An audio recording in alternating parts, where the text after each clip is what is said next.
Like the movie They Cloned Tyrone on Netflix, I'll be showing you how to make your audience believe there's more than just the one of you. Folks be fascinated with them doppelgangers, and nowhere is it more prevalent than film and video. What's more, it's a relatively easy camera trick to do, and with a little imagination, you can create all kinds of illusions. Plus, there's no VFX experience needed. So today we'll be going over 3 different cloned shots. I'll let you in on a few secrets that are sure to trick your audience. Plus, stick around to the end and I have some free downloads for your Premiere Pro projects. Let's dive in.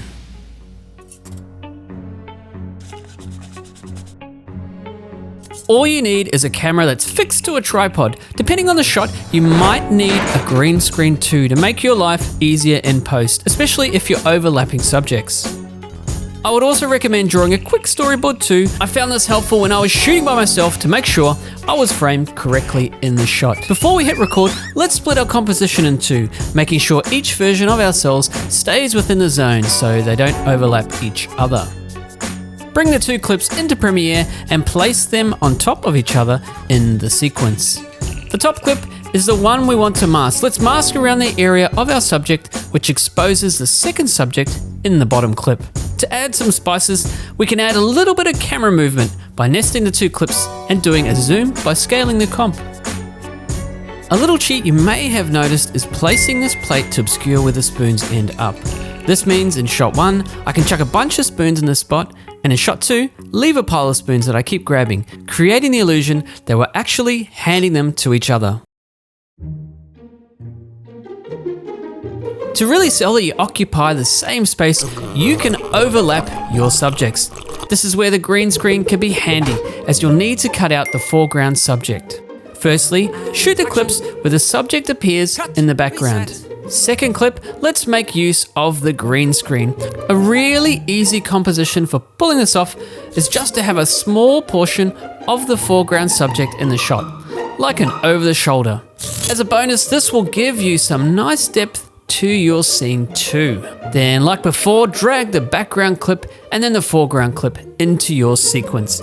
Add the Ultra Key effect. Select a dropper to sample the green screen and play around with some of the settings until you like your key. And then, happy days.